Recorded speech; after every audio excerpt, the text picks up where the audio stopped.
حبيت أوريكم بعض المناظر المبهجة. أول ما بتنزل وانت رايح على الحرم، أول شيء هتشوفه هو الحمام. والحمام رمز السلام والمحبة، وأغلب اللي بيروح عند الحرم بيأكل الحمام، وحقيقي شيء مفرح ومنظر مبهج جدا. أما المشهد ده فهتشوفوا شيء بسيط جدا من كرم الضيافة من أهل السعودية لزوار بيت الله. بيتم توزيع الشاي والقهوة مجانا لزوار بيت الله بكل محبة وبدون أي شيء، والراجل ده هتشوفوا منه أحلى ابتسامة وأحلى ضحكة في الدنيا بحالها. خليك معايا. شيء جميل جدا الصراحة. بعد ما بتاخد كوباية القهوة أو كوباية الشاي بتتوجه وبتاخد شوية تمر مع القهوة، وبيتم توزيع التمور بنفس الطريقة اللي فاتت. وحقيقي شيء بسيط جدا من اللي بيتقدم لزوار بيت الله. أما في المشهد ده وانت بتشوف الكعبة، لها هيبة عظيمة جدا. ومن أعظم المشاهد كمان اللي أنا شفتها جوه هي إن الكل سواسية في المعاملة.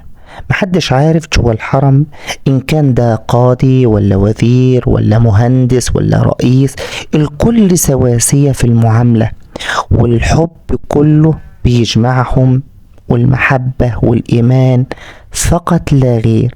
مفيش حد فوق حد، سبحان الله العظيم. أما في المشهد ده فبتشوف واحد بيعلم أهل بلده تعليم الإسلام والمناسك العمرة والآداب وكل شيء. أما في المشهد ده فشفت واحد من ماليزيا بيقرأ القرآن بصوت حسن في الحرم، فطلعت المايك ورحت له على طول، وحقيقي هتسمعوا منه أحلى آية بصوت حسن. كلما ألقي فيها فوج سألهم خزنتها ألم يأتكم نذير. صدق الله العظيم.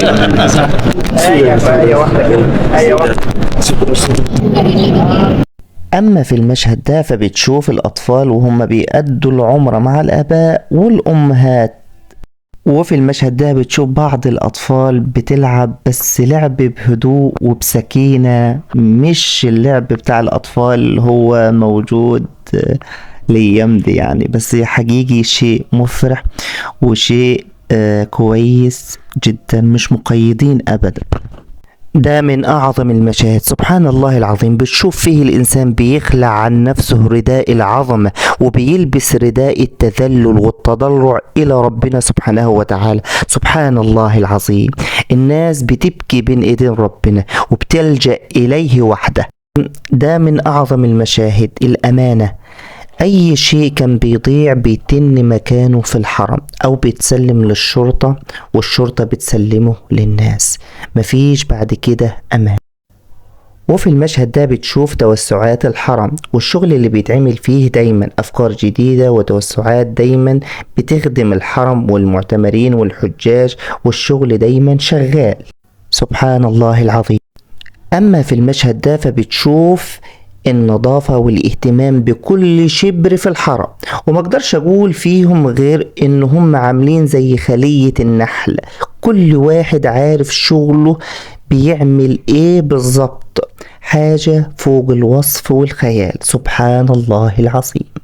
في المشهد ده بتشوف مية زمزم وانت بتشربها من المبرد مباشر، وحاجة جميلة كمان اكتر عشان صحة الناس، بعد ما بتشرب ممنوع ان انت حد يشرب بعدك من الكوباية، بتاخد الكوباية وبتحطها في صندوق القمامة.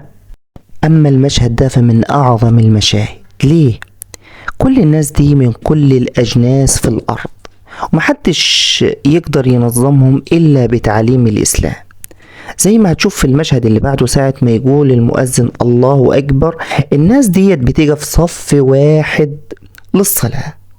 المشهد ده بيرعب أعداء الإسلام. وعرفت من المشهد ده هم ليه بيعادوا الإسلام ومش عايزين الإسلام ينتشر. سبحان الله العظيم، زي ما انت شايف في المشهد، ساعة ما يتقال الله أكبر كله من كل الأجناس يجي في صف واحد.